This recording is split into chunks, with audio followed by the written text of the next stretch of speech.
আজকে আমি কোনো এক্সট্রা কিছু বলবো না। আজকে কিছু অজানা আমার নিজের কথা তোমাদের সঙ্গে শেয়ার করব। একান্তই নিজের কথা, একান্তই ভালোবাসার কথা, একান্তই একটা ইম্পর্টেন্ট মানুষের কথা। আমাদের মধ্যে নেই, কিন্তু আমার বাবা, গার্জেন সব ছিল। আমার বাবা খুব ছোট অবস্থাতে আমাদের ছেড়ে চলে গেছে। তো আজকে যে আমি এখানে দাঁড়িয়ে আছি, মানুষ হয়েছি, পড়াশোনা করেছি, আজকে আমার যে জায়গাটা হয়েছে, তো তার জন্য একজনাই আছে, আমার দাদু। এই যে আজকের দিনে মারা গেছে। তো চলো আজকে কিছু না করতে পারি, একটা মালা অন্তত, যেটা মিষ্টি খেতে ভালোবাসতো সেটা অন্তত দিতেই পারি। আমরা 5 নাতনি ছিলাম। আমার বাবাও এই বছর মারা গেছে, আমার মামাও সেই বছর মারা গেছে।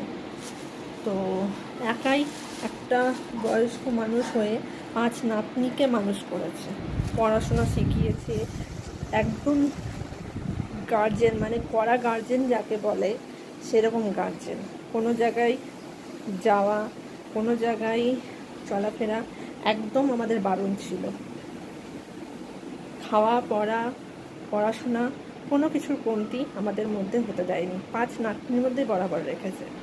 আমার বিয়ে দিয়েছে, আমার মেয়ে হওয়ার সময়তেও ছিল, কিন্তু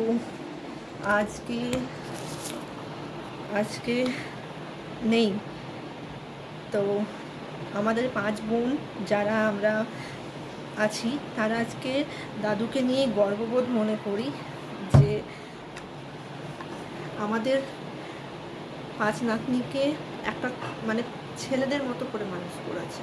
আজকে আমরা কিছু না হলেও আজকে এই মানুষটার জন্য নিজের জায়গাতে দাঁড়িয়ে আছি, ভালোভাবে আছি। নাহলে বাবা না থাকাকালীন বা গার্জেন না থাকাকালীন কী পরিস্থিতি হতে হয় সেটা তোমরা সবাই জানো। হয়তো আমার মাকে কাজে বেরোতে হতো, তাহলে মামিকে কাজে বেরোতে হতো। কিন্তু আমার দাদু না মামিকে কাজে বেরোতে দিয়েছে, না মাকে কাজে বেরোতে দিয়েছে। তাই বলে যে খাওয়া পড়ার কমতি রেখেছে, না, কখনোই না। আজকে গর্ববোধ করি আমরা আমাদের দাদুর নাতনি হিসেবে। তো স্মৃতি সারা জীবনই থেকে যায়, শুধু মানুষ চলে যায়, আর কিছু না। আমরা আজ আছি, এই হাটটাও আমাদের মধ্যে, কাল হয়তো আমাদের উপরও চলে যাবে। আজকে সেই জায়গাতে দাঁড়িয়ে